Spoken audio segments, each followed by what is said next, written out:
Hello! I just thought that I would pop on and do a quick review for the reading curriculum that we've been using for the first semester of our typical kindergarten year. Um, he's saying hello there. So this is a continuation of what we had been using in the summer, but this is level 2, A Gentle Feast, 100 Gentle Lessons in Sight and Sound. So this is again the Charlotte Mason approach, combining both sight words and phonics-based instruction. So it's very similar to what would have been found in book 1, following a similar mixed format. It was not drudgery, it was fun and engaging.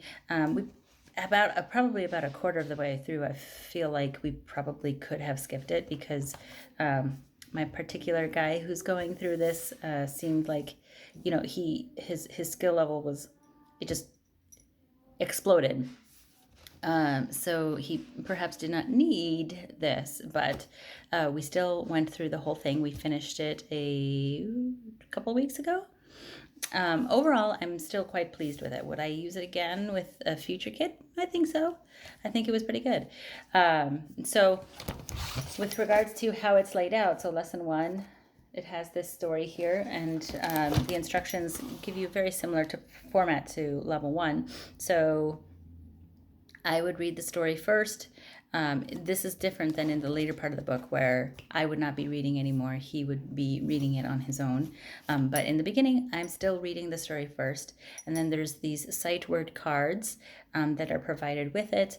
And I would go over how you say the word, and then he would very quickly then find those words in the story that we had just read, and then he would copy those words into this Words I Can Read book.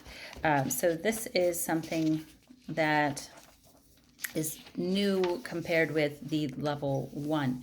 So level 1 did not have this. But for example, it's just, it's super basic. It's literally just a list of words. That might have been backwards for you. But in any case, just working on getting the pencil to the paper. There's really not a lot of writing in this curriculum at all. It's mainly reading instruction. And then after that is finished, then he would read that same story. Then it varies between that and, for example, lesson 2 is more of a sound phonics type lesson. So in this one, we were looking at the sounds O, W, and O, U. But it just, it hops back and forth. There's some cutting and pasting, but not all that much. There's a small amount of copy work. So let me see if I can find an example of that for you. So, Old Mother Goose Can Fly. And towards the end of the book, the spacing gets a bit smaller, as you would imagine. So this one was towards the end. This is a little bit smaller there. But overall, we're still quite pleased with it. It does come with this mat for the little letter parts of the instruction that you would form the words here and then say the word. But we found that we didn't need this in level 2. We did use it in level 1, but it was not needed. We could just do it on our own this time around. So these are the little letter cards that I was talking about. So it has some combinations here, but most of them are just letters. We got the O, we got some D's, etc. So that is overall how this program goes. Like I said, I was pretty pleased with it. The stories themselves are so darling.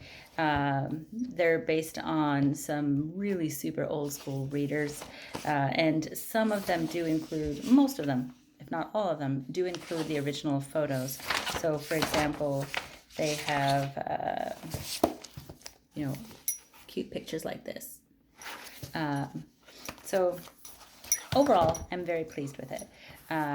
We have a plan of a program to start in the summer, but for the next few months in the meantime, we actually have moved on to the level 1 of the Good and the Beautiful Language Arts program, because we have just been absolutely thrilled with our math program. So we thought, well, in the meantime, to fill up the space in between now and next summer, we're going to be trying that. And we've only gotten about 8 lessons in or so, but it's going very well. So I can't give an official review since we're not very far into it, but we are overall still very pleased with how it's been going. The math, like I kind of hinted at, was the Good and the Beautiful level K, and there's a part 1 and a part 2. So this, I got the digital file and then printed it off myself. I found a printer that is phenomenal, let me tell you. It's black and white in color, and I have printed off thousands of pages before needing to refill the ink. So that has been a massive help. That's a tangent. But in any case, this math program has actually been phenomenal for our family. We I struggled a little bit in the beginning to find one that seemed to be working well for us. We tried a variety of different ones before we landed on this one. I was a little bit hesitant about it at first because it does have a little bit more manipulatives than we had been using prior. So I was worried that it would just be a little bit too much. But no, it was just exactly the right amount.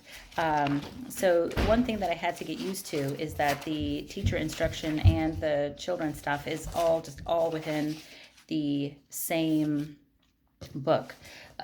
So for example, this is what the book actually looks like. And there's always a daily dose in the beginning, which is just going over some super basic concepts. Now, as silly as it sounds, I super love these little boxes that you can check things off because I'm a box checker. I like to have things completed. But there's a lot of different components that get pulled in, so it's really great for all types of learners. And the part that they do independently is more something like this. So this is obviously in the extreme beginning of the book, so this is, you can see, super basic. But to give you an idea of what would be included in the manipulative box, so it comes in a collection like so, and it has a variety of different things. They have 10 frames and the actual number cards. There's pattern block pieces, some 10 frames like this. They have a few different ones like that. They have these little tiny little vegetables, which I thought it was a little too extra, but no, I was proved wrong. It's so good. It's just right. It's just right. They have these little cute little bee manipulatives, inchworm manipulatives. There's little fact families that we get to know as we're learning the actual number fact families.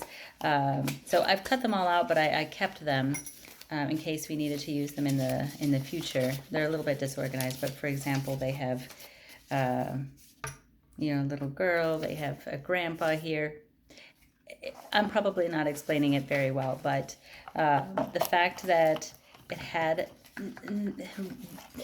it's a combination of working with, impersonal things like blocks, but fun because they're colorful and they can build with them and all of that, but also these really engaging stories, and you're learning your number fact families through actual families that you can move around and manipulate. It's been really fun and engaging, and they include things that you might not normally think of in what I would at least think of in a math curriculum. So towards the very end of part 2, they start having the kids memorize different sorts of important phone numbers to the family. And Kai has absolutely been having a ball with that. So I think he's already memorized 4 phone numbers. Working on one of our grandma numbers now, and it's just been so much fun. There's some parts that are written, some parts that are more oral, some parts where he's jumping on the different numbers or cards on the floor. There's stuff where he's writing up on the board, stuff where it's on paper, stuff. I mean, it sounds so busy, but it's broken up beautifully in each lesson, so it's not too much. I would say the actual bulk of the lesson probably is no more than 20 minutes or so. And then at the end of every lesson, there's an optional independent activity, which we've done all of them. But it would be something like, let me see if I can grab an example. I think I still have a few to do in the back of here. So they have these junior artist versus junior engineering ones. So these would be an example of the optional activities. So here we have a junior artist where he would take the little shapes that we have and recreate this. And then on a different day, his independent activity would be to say, okay, well, this is a picture of the Tower Bridge in London. Isn't it pretty? And let's create this structure that kind of sort of looks like the Tower Bridge. So it's just been a perfect fit for my little guy, who wasn't struggling with the other materials that we were using before, but it wasn't right. It wasn't engaging, and it wasn't really capturing interest. And now we love math, don't we? Mm-hmm. Yes, we do. You ask for it first every single day, don't you? Yeah. Between that and writing. Mm-hmm.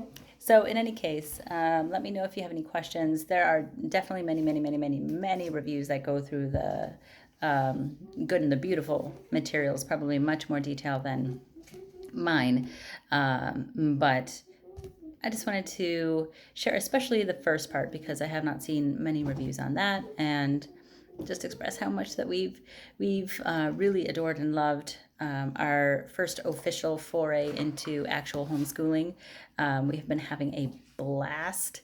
Now, granted, this is kindergarten year. It's not rocket science, but still, we are having just a fabulous time learning together as a family, and really just encouraging this interest in learning and the stories and just life. It's been good. It's been so good. It's been a wonderful, happy glimmer in this crazy year. But in any case, I will talk to you guys later.